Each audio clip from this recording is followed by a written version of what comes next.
The American West is best symbolized by the cowboy and the Native American. There is nothing more American than the 2.5 centuries long struggle to push westward from the Atlantic coast to the Pacific Ocean. Consider this: with the Louisiana Purchase in 1803 and the ceded territory at the conclusion of the Mexican-American War, including Texas, California, New Mexico, and parts of 5 other states, and the Northwest Boundary Settlement, more than 1,625,000 square miles of untapped, untamed wilderness was added to the United States. One prominent historian of the period described the, quote, frontier experience as the meeting place between savagery and civilization. It was not free. It was a continuous struggle because much of those lands were inhabited by the first Americans centuries before the arrival of Europeans.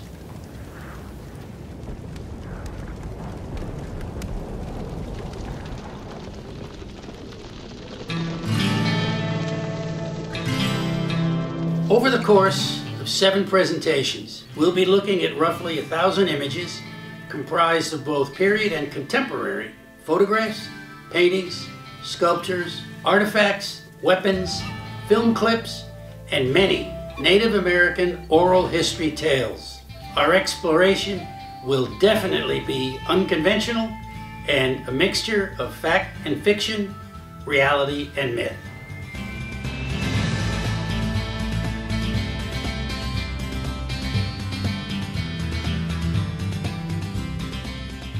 We'll explore the landscape and all its beauty, as well as hardships crossing it. Seen here is the Dome, Yosemite, roughly 1870.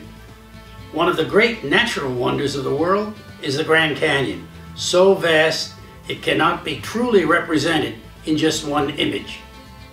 A single, modest structure can be legacy, symbol, and rallying cry for one struggling for independence, the Alamo. We'll look at the early explorer artists who traveled and painted the upper Missouri River regions in previously unexplored areas. They encountered many tribes unfamiliar with the whites. This is Mandan Chief Forebears, a remarkable person. The mountain man left behind a significant legacy in Western lore.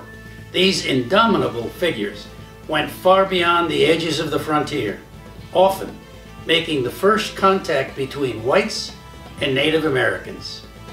Frequently overlooked, the Native American tribes in the East were often caught up in conflicts with European roots, especially during the French and Indian Wars. As the pressure for westward expansion increased, so did the contact and ultimately conflict throughout the Plains and the Southwest tribes.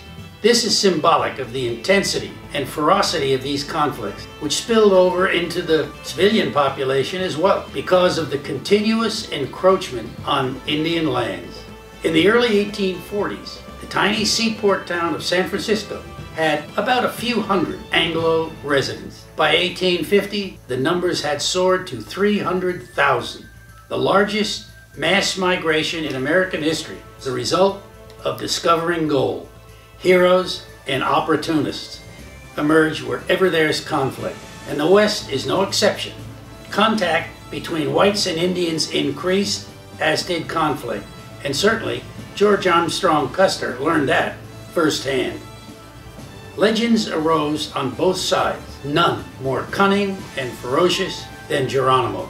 His legacy continues to this day in one of the great artists of the 20th century. The other half of the Western legend is the cowboy. This is the real deal. Seen in a photograph of the period, Hollywood could not pose a more perfect image than this.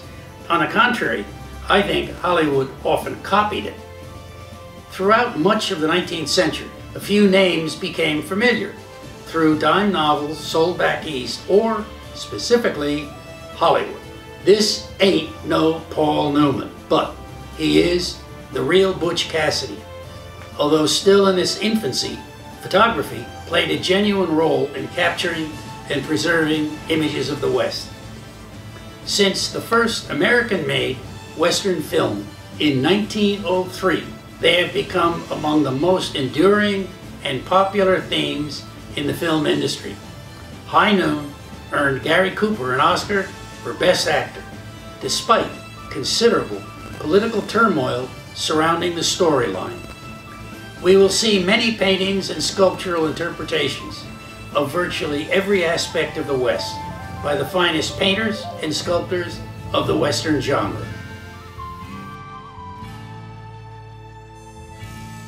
If you have half as much fun watching this 7-part series as Nick and I have had doing it, it will all be worth it.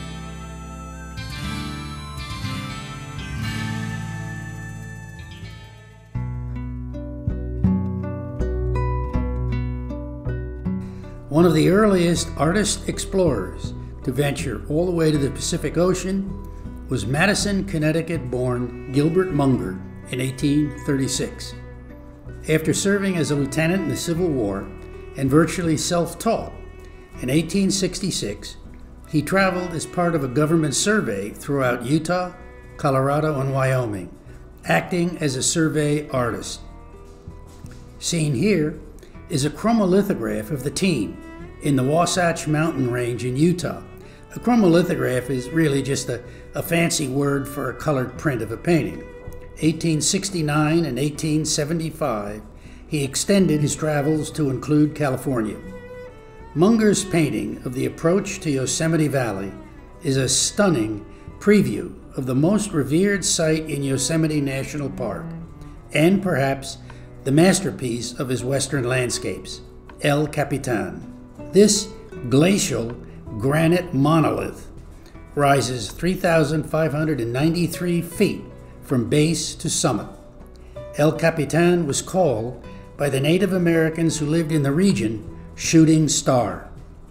It was the first natural region to be designated a national park. In modern times, it is a mecca for rock climbers, and yet it was not successfully scaled until 1958, and that is not for lack of trying. Between 1905 and 2018, there have been 30 recorded deaths in the effort. During the same year El Capitan was painted, 1876, Gilbert Munger explored an almost inaccessible region of the Sierra Nevada mountains in California called Kings Canyon. It is roughly 460,000 acres, dotted with numerous glacier lakes as depicted in this brilliantly colored work. It was established as a national park in 1890 and named General Grant Park, later expanded and renamed Kings Canyon in 1940 by Franklin Roosevelt. The monumental impact of the glaciers carved the major Kings Canyon 1 mile deep. Well, to the other extreme, there are numerous giant sequoia trees throughout the park. While living in San Francisco during this period, Munger became friends with Albert Bierstadt, the best-known artist of the West, whom we'll be discussing in just a moment. Munger's paintings of the Western landscape brought him great success. However, at the height of his career, in 1878, he departed for Europe, remaining there for 5 years. He quickly adapted the European-desired Barbizon style of painting, and he had great success, but gave up the grand, panoramic, detailed scenes of the West. Upon his return to America in 1893, he witnessed a change in American taste and was frankly never able to reestablish his previous reputation, and ultimately died a decade later, penniless and largely forgotten. Fortunately, serious academic study over the past 2 decades has generated a reappraisal of Gilbert Munger's work and his contribution to the art of the West. Complex, gifted, driven, Albert Bierstadt did more than any other artist to shape our national image of the West. Massive in size, these works, like the Platte River in Nebraska, painted in 1863, excited Easterners eager to see more of Bierstadt's amazing works. The Wasatch Mountains in Wind River Country, Wyoming, opened people's imagination and dreams of going west. Strangely, he showed modest interest and talent in art until he went to Germany in 1853 for 4 years of very intensive study. He absorbed all the techniques of the great German landscape artists: grand size, dramatic views, and attention to details. He applied these to his Western paintings throughout his career. This scene in the Rockies exemplifies the magical qualities he bestowed on the West, though he did tend to somewhat overlook hardships, dangers, and difficulties experienced by those just trying to reach these places. In 1858, he traveled west with a survey expedition. Throughout the 1860s and 70s, his massive, stunning vistas, stately mountains, and cascading waterfalls taught an eager Eastern population what the West looked like. Seen here is Bierstadt in his encampment at work in 1872. Bierstadt was the ultimate 19th century romantic, becoming, as one critic called him, the artistic spokesman of the West. If one wonders how such large works can be accomplished in these rugged conditions, this photo explains how. Much of Bierstadt's grand works were painted in Yosemite Valley, seen first at sunset with blazing colors and reflecting light on the face of the mountains, and then in the clear light of midday. Bierstadt received the highest prices ever paid for an American artist. He became the darling of European aristocracy, including Queen Victoria, Napoleon III, and the Tsar of Russia. His flamboyant personality and commercial savvy were unequaled. Arguably, his masterpiece was Landers Peak in the Rockies, owned by the Met at the present. His grand paintings started with detailed oil studies in the field, like this piece, and then later studio composed into his exhibition masterpieces. These field studies were oil on paper, and interestingly, Bierstadt worked on an odd-sized paper, 13 inches by 19 inches. Dealers and collectors began taking these field studies and mounting them on canvas, perhaps to give them a more substantial look. Today, knowledgeable Bierstadt scholars know immediately if a prospective work by him was a field or studio composed. A quick glance at this piece, one would not expect it, was rapidly executed 13 by 19 inch field study of an encampment on the open plains. However, public tastes began to change, but Bierstadt did not. Gradually, his work fell out of favor during the late 1880s. Collectors began to see his work as formulaic and preferred smaller scale, more intimate works reflecting French influences. One critic commented on a work submitted by him by saying, "Well, it could have been painted 20 years ago. We're now past the Bierstadt period."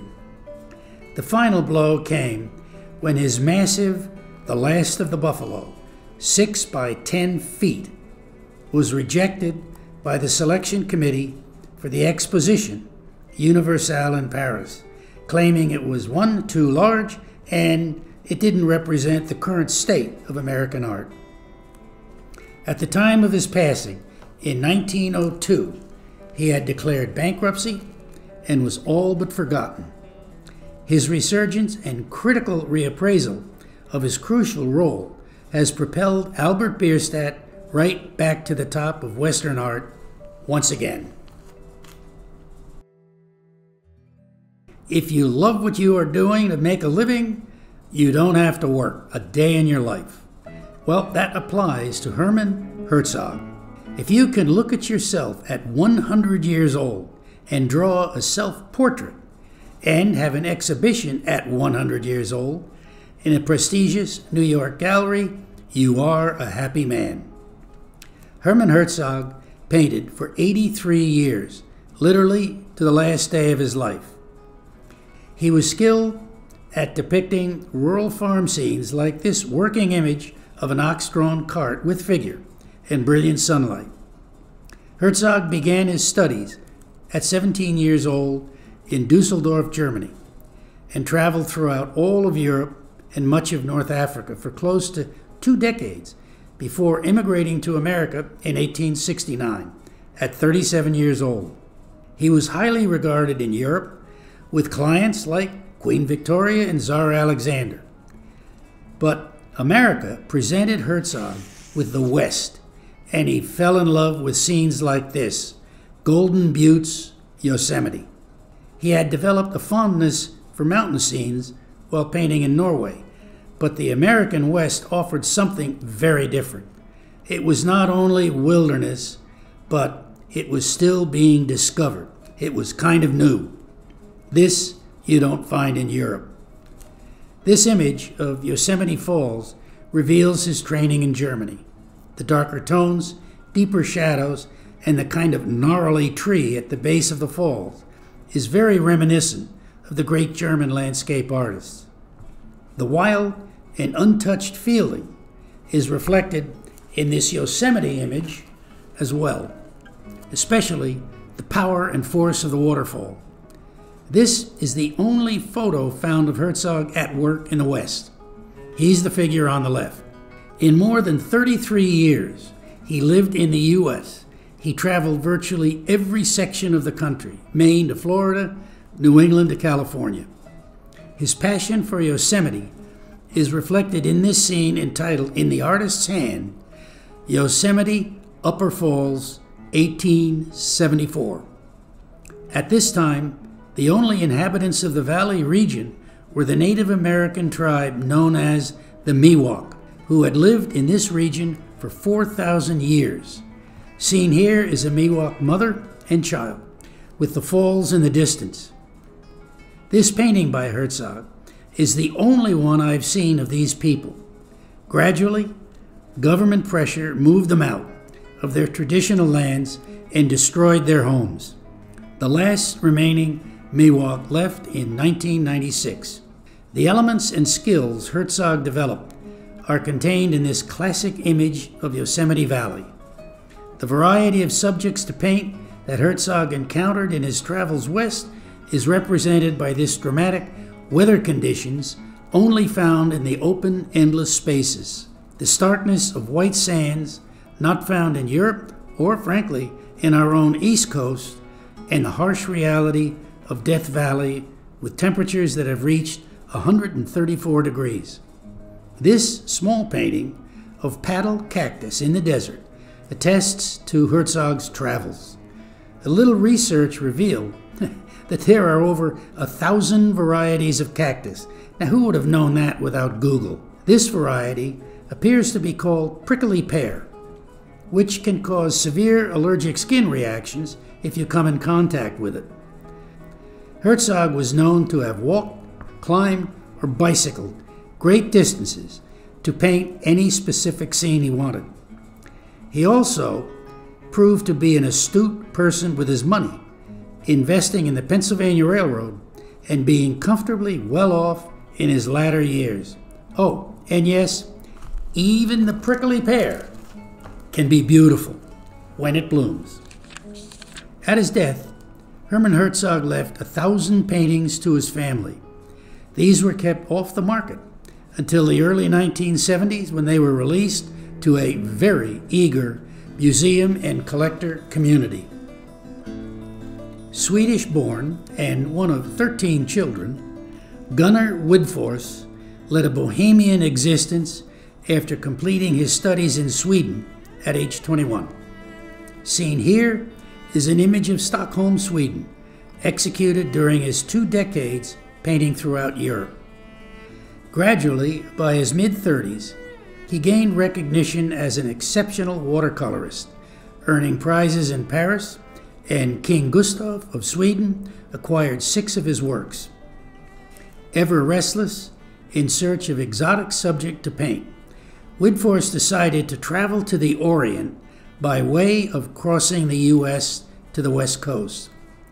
Along the trip across America, Wigforss painted scenes like this sun-filled view of the desert. While en route, in 1921, he ran out of money in California and began painting the California coast and views of Catalina, as seen here. He pursued a practice he developed in Europe of painting scenes in popular destinations for tourists, which assured him of sales. He quickly discovered Yosemite in 1921, as seen in this magnificent image of Half Dome in the winter, and for the next 7 years made it his semi-regional home. As his work attracted avid followers, his gregarious personality put him in contact with Stephen Mather, the first director of the National Park Service, who convinced him to focus his remarkable talents on painting America's national parks. Wigforss went on to become the country's foremost painter of the West's national parks, to include Zion, Bryce, Mesa Verde, and Yosemite, as in this special image, executed in Yosemite, and a lot more personal than his grand vistas normally associated with national parks. It is entitled on the reverse, in the artist's hands, Christmas in Yosemite in 1923. Wigforss eventually settled in Grand Canyon, establishing his studio on the south rim of the canyon. He became the painter of Grand Canyon. In 1924, the director of the National Gallery in Washington, D.C., saw an exhibition of 72 works of Wigforss and exclaimed, "These are some of the finest things of this kind to come out of the West." Wigforss engaged in frequent, strenuous hikes throughout the canyon to capture unique views of this unequaled work of nature. In 1934, while attending an exhibition of his work in St. Louis, a doctor told him he had serious heart problems and encouraged him to move to lower elevations as soon as he possibly could. On his return to pack and say goodbye, while viewing his beloved Grand Canyon, Gunnar Wigforss had a heart attack and passed away at age 55. He is buried in the Grand Canyon South Rim Cemetery, next to the Shrine of the Ages. At the north rim of the canyon, a spot 7,800 feet above the floor, is named Wigforss Trail, to honor Gunnar Wigforss. Very few places on Earth, let alone the American West, can boast of a national wonder that rivals the Grand Canyon. It's been a mecca for landscape artists for 150 years, and even the best can only capture a part of its size and grandeur. This is magical. Kaibab Trail in winter, with a figure working his way along the path. This summer image looks over a vast portion of the canyon and is entitled View from the Hermit Rim Road. This scene is sufficiently grand to support multiple weather conditions, a brilliant sun, rain clouds, and a summer squall in the making, and, of course, a rainbow in between them. Neither the greatest novelist nor Hollywood film could capture the life of Harry Jackson. Consider these highlights.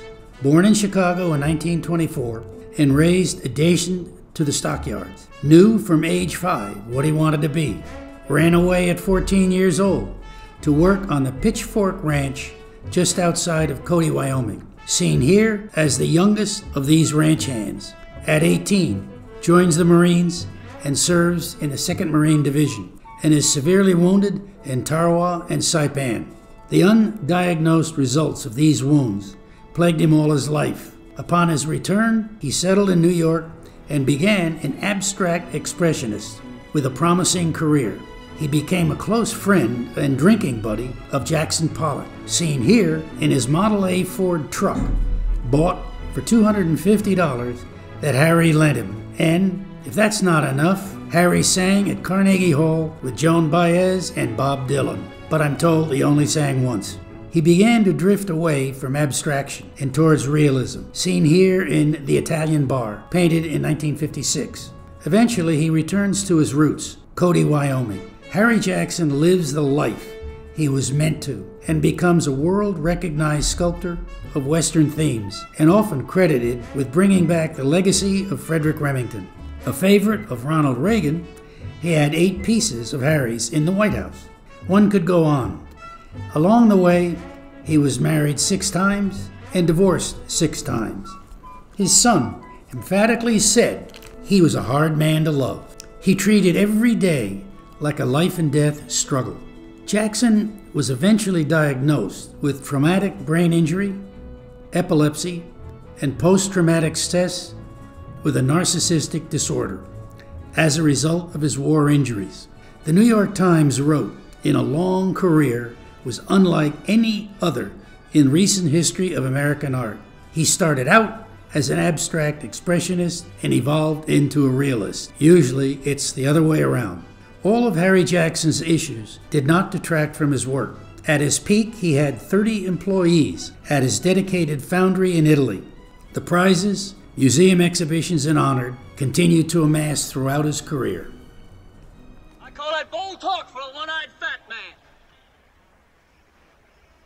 Fill your hand, you son of a bitch! Perhaps the most recognized Hollywood cowboy in his Academy Award-winning role is John Wayne as Rooster Cogburn in the 1969 film True Grit.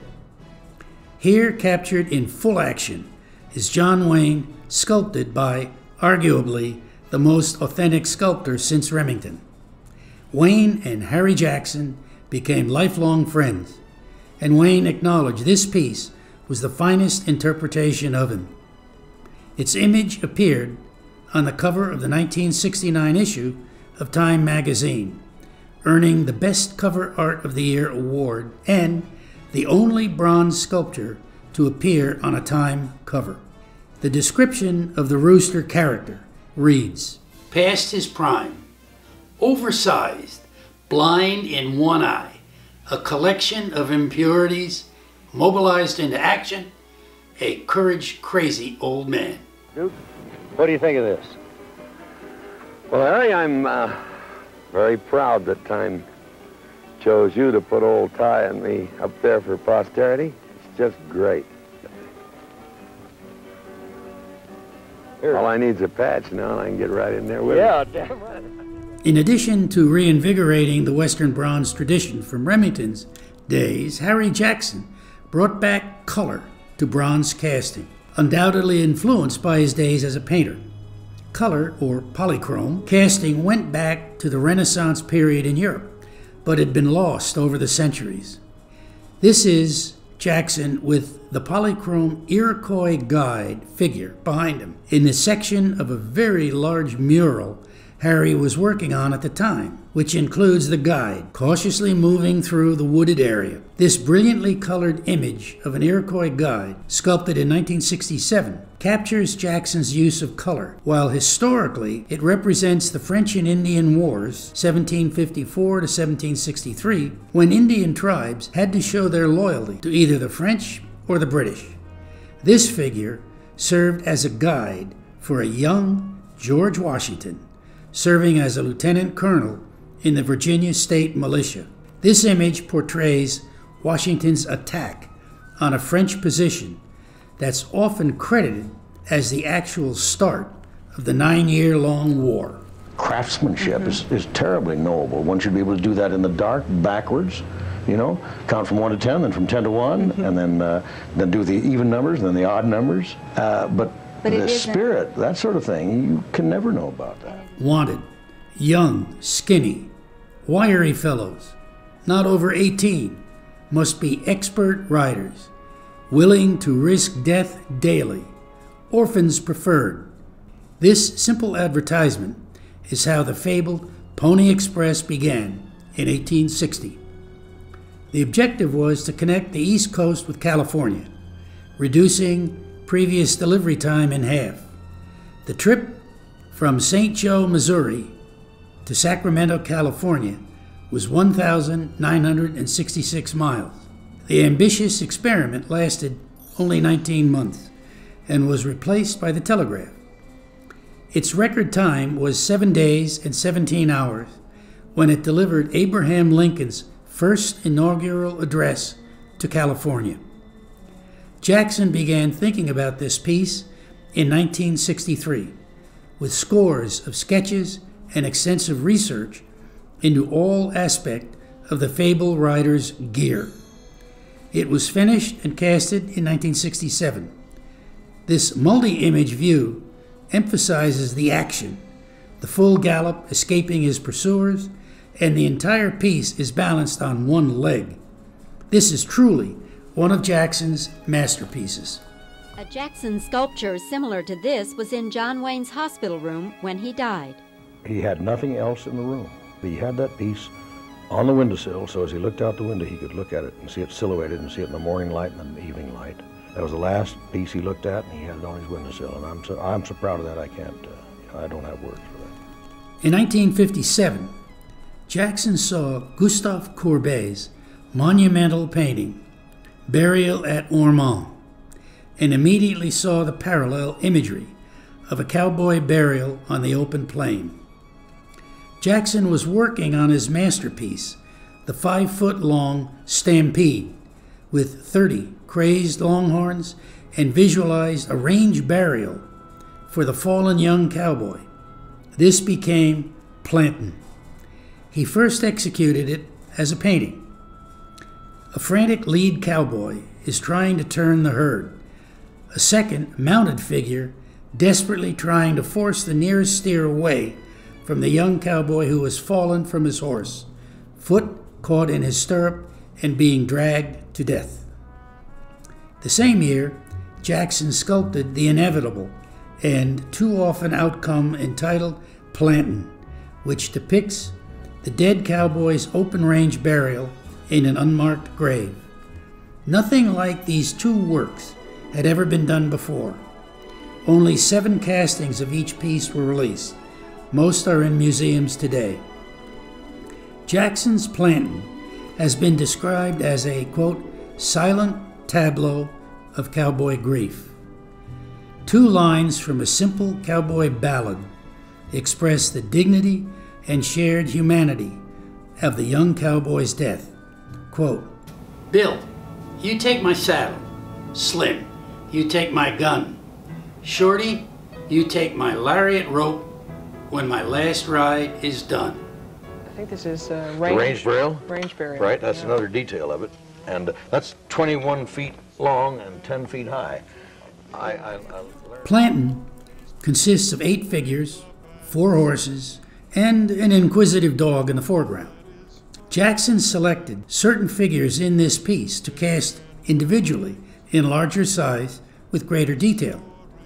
This polychrome image of a figure, head bowed, hat in hand, is paying his respect to his fallen companion and is entitled Where the Road Forks. We will see in later segments 2 other works emerging from the burial scene. Jackson said of these figures, they are real men, full of real pride, yet can doff their hats in the presence of a dead companion without worrying about the impression they are making. In a later interview, Harry Jackson revealed another reason for depicting a burial scene in a bronze sculpture, to remember and honor dead Marines on Tarawa. The level of inspiration is, there is no time there. There's no time at all. I mean, it's totally timeless. It may appear to happen in just that faster than that. Mm-hmm. And, but it's absolutely, on that level, it's quite timeless.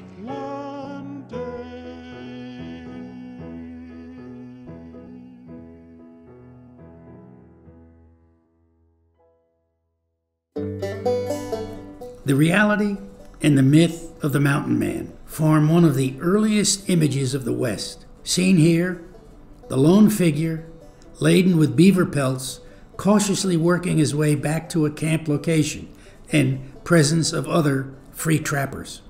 The mountain man hunted and trapped mostly in the northern Rockies, between 1810 and as late as the early 1880s. However, their peak was between the years 1820 and 1840, when an estimated 3,000 trappers roamed the wilderness. For the most part, relationship with the Native American tribes was friendly and based upon trade, and mountain man numbers were so small they were really no threat to the Indian lands. In the earlier days, the mountain men would occasionally team up with a local Indian as they pursued the beaver. It often worked well, but when violent encounters occurred, it was usually over the belief that the trappers were poaching what the Indians believed was rightly his. In fact, there was more conflict between the American fur trading companies and the Canadian Hudson's Bay Company, as numbers of trappers employed by these companies competed for access areas rich with beaver. Things changed. Treaties in 1846 and 48 fostered the start of heavy migration of settlers from the east, encroaching on Indian land, and commercially, the demand for beaver pelts back east dropped as women's fashion tastes changed. It is estimated by 1848, only 50 trappers worked the traditional Snake River region compared to 500 in 1826. One of the most enduring images of the mountain man is the annual rendezvous, which attracted up to 450 to 500 raucous, wild American and Canadian trappers and numerous Indians along the Green River in Wyoming. The rendezvous became the major social gathering of the year. Business was conducted, items were traded, necessary supplies like coffee, tobacco, gunpowder, and traps were purchased. But the most important thing was whiskey, and a lot of it. On a smaller scale, when it was too cold to trap, winter quarters would be established, affording these free trappers an excuse to gather around the campfire, eat, tell tall tales, drink, and as seen here, even dance. Ironically, the early trails these mountain men carved out of the wilderness to bring their pelts to ship back east became the very same trails the settlers took west. Perhaps the two most familiar figures from this era were Jim Bridger and Kit Carson. Bridger went west in 1822 at 17 years old. He was among the first mountain men to see the geysers in Yellowstone and the Great Salt Lake in Utah, initially believing he had uncovered an arm of the Pacific Ocean. Kit Carson's reputation as a trapper and explorer came as a guide for the John Fremont exploration of California and Oregon. Carson and Fremont are pictured here in the then owned by Mexico, California, on their way to survey the Columbia River. Fremont's tale is one of extraordinary exploration and surveying from the Mississippi River to the Pacific. He was instrumental in California achieving statehood, got into a dispute over his position in California, was subjected to court-martial, resigned from the army, returned to California, found gold on his property, became a millionaire, became a state senator, and ran for president. Kit Carson became a favorite hero in dime novels back east, with many of his, quote, exploits contributing to the myth of the West. Bill Nebeker is a successful and well-recognized sculptor of the American West since the mid-1960s. Born in Idaho, he has worked on ranches and haunted rodeos for subject matter. He learned his skill from the ground up, working at the Bear Paw Bronze Works in Skull Valley, Arizona, for 8 years. His focus usually has been the life of the working cowboy, but has branched out to historical subject matter with, quote, Sip and Jug. This piece represents the rarely depicted French-Canadian trapper. The detailing of his mountain man garb is superb, and the subject suggests, well, maybe he's attending the annual rendezvous which we just discussed. However, wherever he is, it is certain he is enjoying himself. I'm going to step off the limb now. That's one small step for man, one giant leap for mankind. Paul Kelly was commissioned by NASA in 1962 as the only artist to cover the famed Apollo astronauts. Greenwich Village born, he pursued a highly successful career as an illustrator. Kelly received an assignment by the National Park Service, which took him to the west and allowed him to witness an elaborate Hopi Indian rain dance ceremony. When the ceremony finished and the dancers scattered, a thundercloud formed over the village, and it rained, but nowhere else in the surrounding region. At that moment, this Stamford, Connecticut resident totally changed his focus as an artist. Kelly adopted and all but owned the mountain man as the center of his art. If figures of mythical proportion need a face, Paul Kelly has given us that face. This is the quintessential mountain man during the 1830s. Meticulous drawing and extensive research distinguish his work. Paul Kelly sees a strong connection between the astronauts he so brilliantly represented and the mountain man he immortalizes as a painter. Quote, "They both set foot where no man traveled before. They both risked everything. I can't help it when I walk past this piece in my own home thinking of Robert Redford's role in Jeremiah Johnson." Bob, would you walk over there, please? Give us some scale. Just walk over and stand just as close to it as you can. That's a 6-foot figure there, that Indian. Scotty behind us. We've discussed Harry Jackson a little bit earlier. This photo shows him in front of a massive 56-foot mural, which he was commissioned to paint in 1964. The intent was to install it at the Fort Pitt Museum in Pittsburgh. The subject represents events during the 9-year-long French and Indian War, which was fought to determine whether the New World would be dominated by the French or the English. Well, given our version of English, we know who won. This multi-level work Jackson saw as defining our country, locating it, staking it out, and showing how men formed it on the frontier. Jackson adapted several of the mural's images into bronze sculpture, including the trapper. In the second panel, one can see the image of the trapper moving cautiously through the terrain, carrying his beaver pelts on his back and carefully seeking to avoid both the French and the British. In this lengthy war, the trapper's focus was on catching, trading, and getting beaver pelts to market, and avoiding taking sides with either of the combatants. Because of major differences in opinion between Jackson and the museum, plus a stated, quote, fear of flooding with the museum, situated near the Ohio River, the work was never completed nor installed. Sometimes Michael Coleman, the artist, paints Michael Coleman into the scene because, as he says, it was a good day to be there. This is the image we are looking at now.